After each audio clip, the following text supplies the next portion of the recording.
we would have actually destroyed the business that we were buying. That's the deal breaker for us. On the letting scene, the acquisitions queen.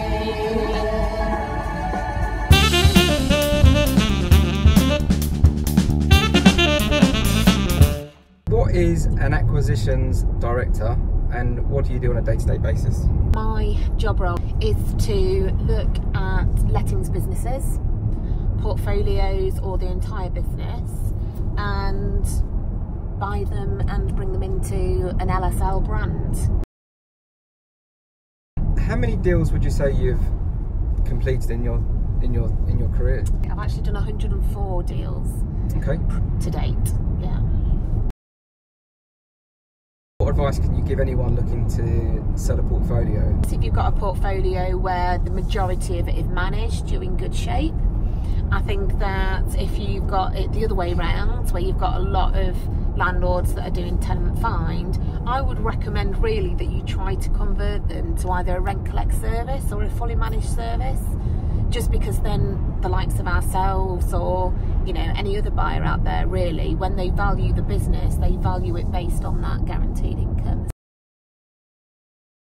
What are the sort of the basic metrics that it has to be for you to actually even consider buying someone's portfolio? So we've probably widened our spectrum a little bit this year, and there used to be a minimum amount of properties that we'd look at. So this year we've actually looked at changing that process, and we will look at smaller deals now. There is no real what is right and what is wrong. So sometimes I've had to turn a business down this year that was absolutely phenomenal. I would have bought it myself, it was great, but it just didn't, the way that they work just didn't fit our model and how we work. Right. And we would have actually destroyed the business that we were buying by putting it into our kind of corporate framework.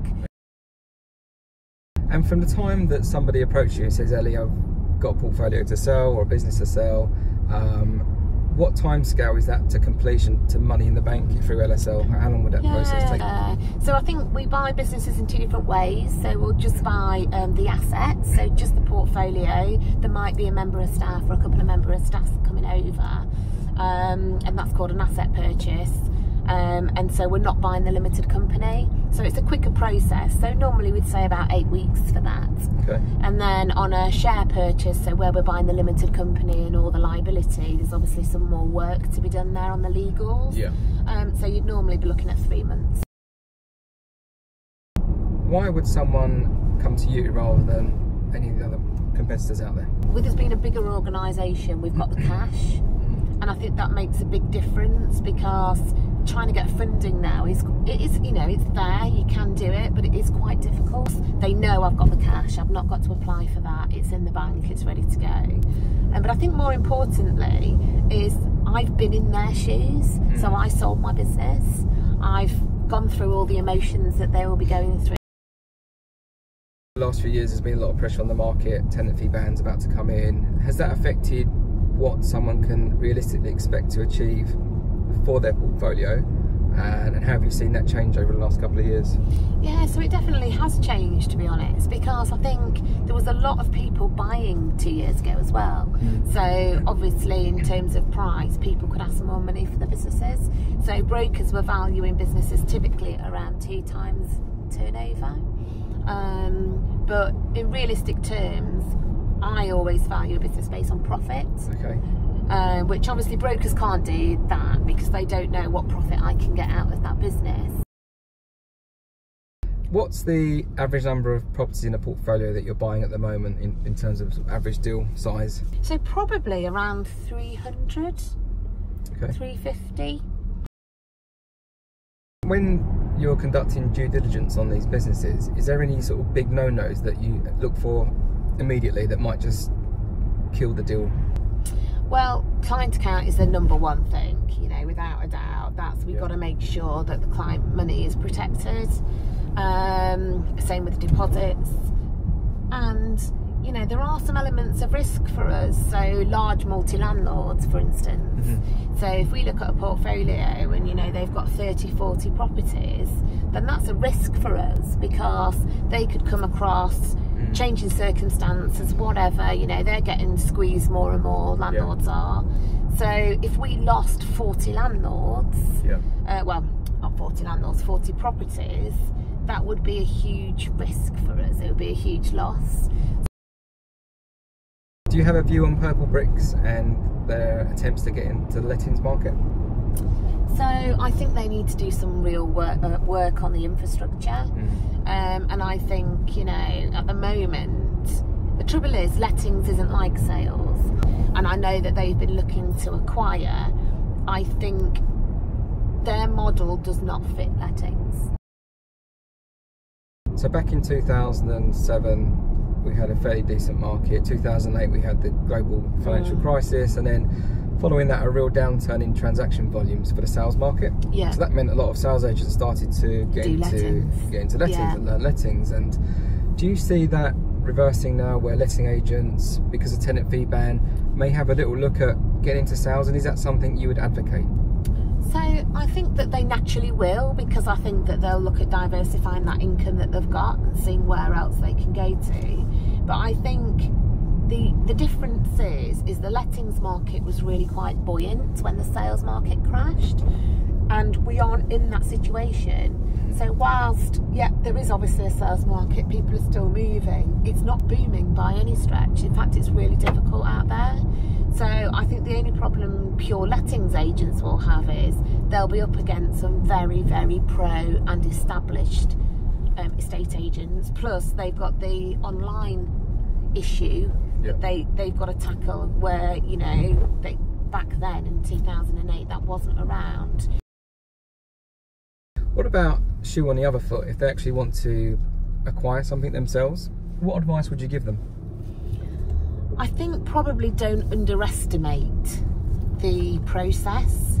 You know, a lot of people say, oh, you know, you should really be able to do a deal in a couple of weeks and blah, blah, blah. But as a buyer in particular, you know, you can get stung if you don't follow the right process, get a proper lawyer who knows what they're doing and has done this kind of transaction before, and that you've got proper due diligence in place. Also, it's that integration piece as well.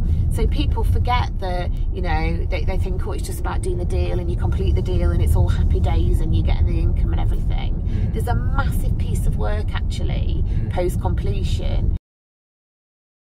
So if anyone is looking to sell a business to you and include the staff in that transaction, they shouldn't fear or worry about it, because the 2P law protects everybody's jobs and makes sure the transition is done correctly. Absolutely, yeah, it does. And you know, I think from a staff perspective, they go through a real roller coaster as well, because they don't often know until completion that they're actually, you know, going to be working for somebody else, and their first thought is, oh my goodness, have I still got a job? We'll look after the staff, and we do the process all, you know, completely professional and within the law, really. So Ellie, lettings, what are you called? It's up already. Shut up. Oh gosh, this is so difficult. Oh my god. No. Oh really? You can dance, you can jive, having the time of your life. Ooh, see that girl on the Latin Sea, the acquisitions queen. Monday morning, morale is low, looking out for portfolios where they've got the right tenants, Paying rent on time. this is a chance to shine. Any agent could be that guy, tenant fee ban will make you cry.